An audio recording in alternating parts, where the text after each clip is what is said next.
Let's turn to what's happening in the US and more specifically online. If there's one thing that's common between Indian Prime Minister Narendra Modi and US President Donald Trump, it's their love for social media.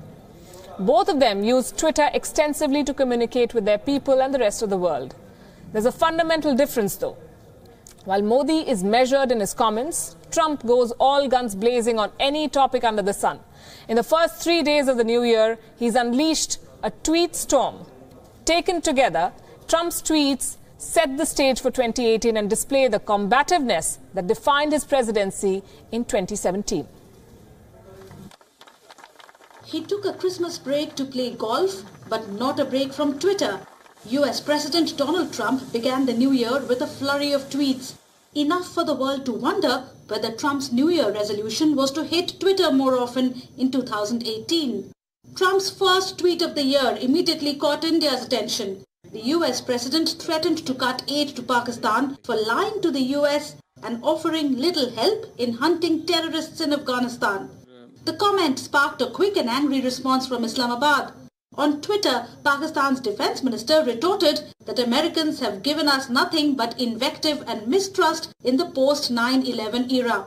Between his Happy New Year wishes, Trump tweeted his continuing support for anti-government demonstrations in Iran, saying the people of Iran are finally acting against the brutal and corrupt Iranian regime. All of the money that President Obama so foolishly gave them went into terrorism and into their pockets, the tweet said, appearing to reference the Iran nuclear deal. The people have little food, big inflation and no human rights. The US is watching, said the US president. Trump also zeroed in on North Korea. Sanctions and other pressures are beginning to have a big impact on North Korea, he tweeted. Soldiers are dangerously fleeing to South Korea. Rocket Man now wants to talk to South Korea for the first time. Perhaps that is good news, perhaps not, we will see, he wrote. Trump then targeted the Justice Department in a tweet suggesting that Huma Abedin, a top aide to Hillary Clinton, should face jail time for reportedly including confidential government information in non-government personal emails. Next on his hit list was his other favorite target, the media, especially the New York Times. In a pair of tweets, Trump issued backhanded congratulations to the New York Times' new publisher. He also announced his own awards for what he calls the fake news media next Monday. And then his tweets taunting the North Korean leader Kim Jong-un over the relative strength of the two nations' nuclear arsenals. That set the ball rolling on Twitter. And a few jokes about masculine preoccupation with size. One thing's for sure, whether President Trump has his finger on the nuclear button or not, he certainly has his finger on the tweet button. Bureau Report, WION. Well, US President Donald Trump is approaching the end of his first full year in office, and his war on the mainstream media is showing no signs of slowing down. After a year of berating them, Trump today tweeted that he will be presenting awards to what he considers to be the worst of the worst. That'll happen next Monday. This is what the president tweeted, and I'm quoting, "I will be announcing the most dishonest and corrupt media awards of the year on Monday at 5 o'clock. Subjects will cover dishonesty and bad reporting in various categories from the fake news media. Stay tuned." He should write teasers for us. Trump did not say how winners would be chosen, but given his authoritarian tendencies, which were on full display in today's tweets, it's probably safe to put your money on Trump picking the winners himself, on a whim.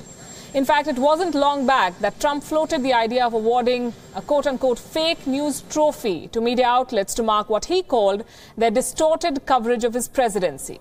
On the 27th of November, Trump tweeted to say, and I'm quoting again, "We should have a contest as to which of the networks plus CNN, and not including Fox, is the most dishonest, corrupt, and or distorted in its political coverage of your favorite president, me," he says in the bracket. "They're all bad. Winner to receive the fake news trophy." Ever the entertainer, Donald Trump has frequently singled out CNN, the New York Times and the Washington Post and other outlets for criticism of their reporting on the White House. He has accused them of biased reporting, routinely dismissing damning reports about his administration as fake news and accusing journalists of being tied to the Democratic Party. CNN is fiercely critical of Donald Trump and his administration. Their White House correspondents are regularly aggressive in the briefing room. In a way, CNN has become the poster child of what many in the Trump administration view as media bias. The New York Times and the Washington Post are posting record subscription numbers and getting praised for their coverage of the Russia investigation, the White House and the administration. Fox News, meanwhile, is the defender of the president.